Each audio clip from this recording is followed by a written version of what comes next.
violence broke out in Santiago as Chile marked the 20th anniversary of the military coup which overthrew Latin America's first elected Marxist government.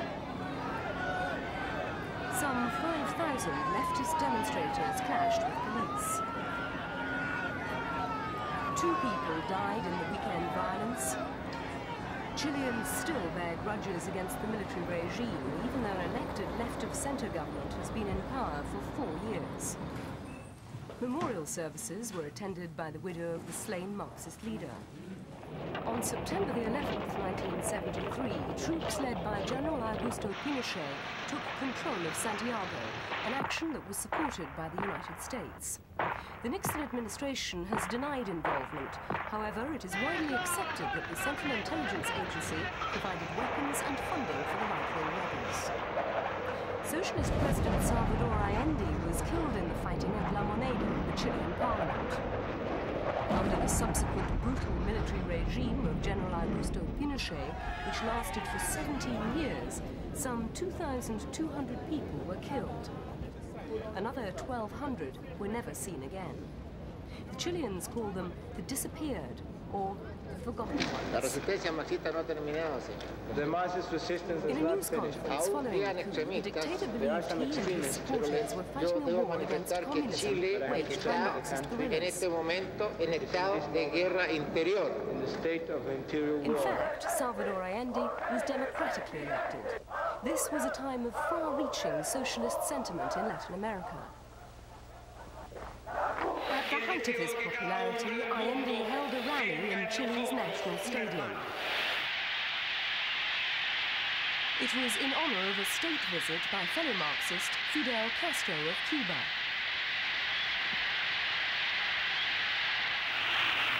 ¡Vivan los pueblos Allende called latinoamericanos! Castro the hope of Latin America. ¡Vivan los jefes y el pueblo revolucionario!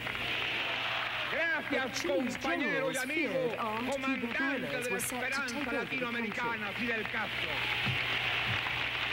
Allende was elected president by a close margin in 1970. Chile had chosen its destiny. A popular Marxist government. But soon public sentiment turned sour. Inflation, unemployment and poverty all increased dramatically. Many believed Allende, once the man of the people, had lost the common touch. Social unrest quickly followed. por el Ministerio de la Vivienda, atacaron a una manifestación estudiantil convocada para Tensions defender al erupted canal. into street fighting. People cried out for an end to economic uncertainty and violence. Hubo violentos enfrentamientos en las calles con numerosos estudiantes heridos.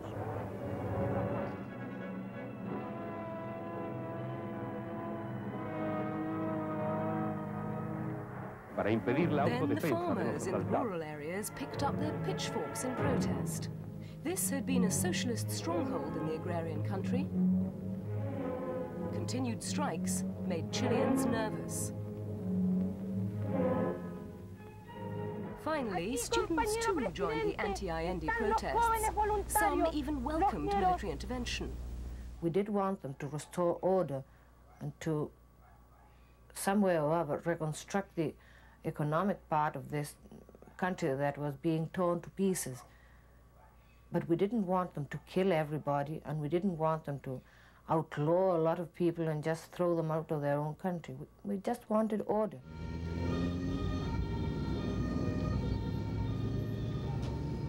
But after the coup, the brutal actions taken by the Pinochet regime to stay in power shocked his supporters and the world.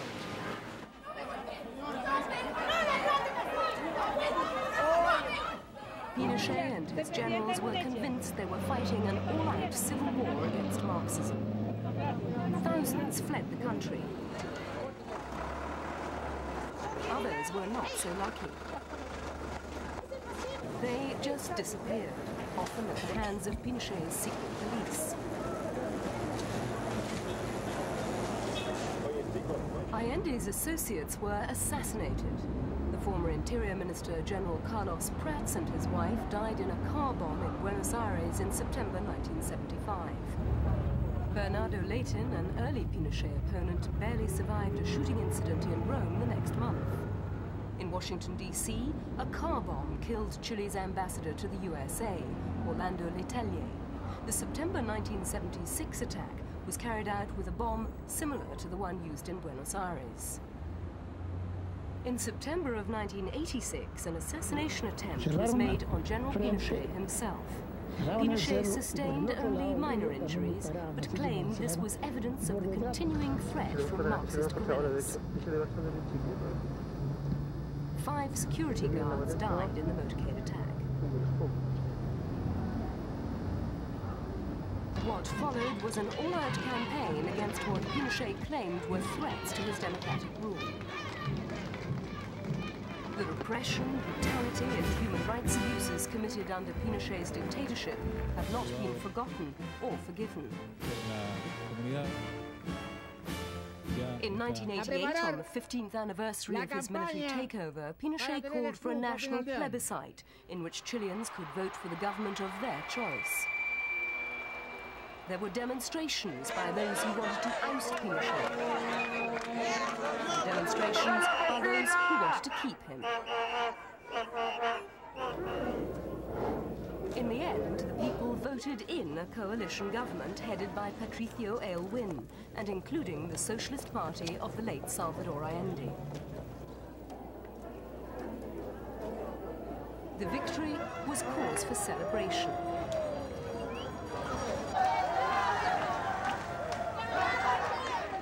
This is a new day, a new dawn, and I'm very glad and proud to be here and proud of what the Chilean people have done to restore democracy. General Pinochet handed over the symbols of leadership to Aylwin, but retained some of the power. The general is still the commander-in-chief of Chile's armed forces.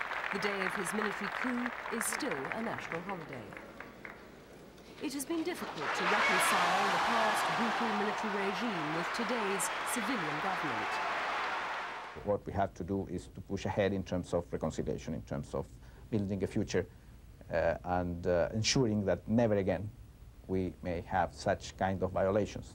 And the only way to ensure that is education, consciousness, but essentially democracy and strong institutions, so that never institution break down and therefore never the military feel that they have the right or the space for controlling a country.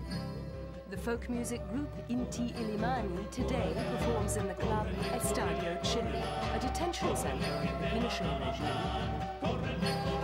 They were performing in Italy when the coup took place and spent the next 17 years in exile. Many people are still looking for their relatives, for their missing relatives. And the people who knows where these people was killed, they don't say nothing. It's difficult to speak about reconciliation when we have this terrible injustice. This monument contains the names of some 500 Socialist Party members who died or disappeared during the military coup. Testimony to the fact that Chile has not yet recovered from these wounds inflicted 20 years ago.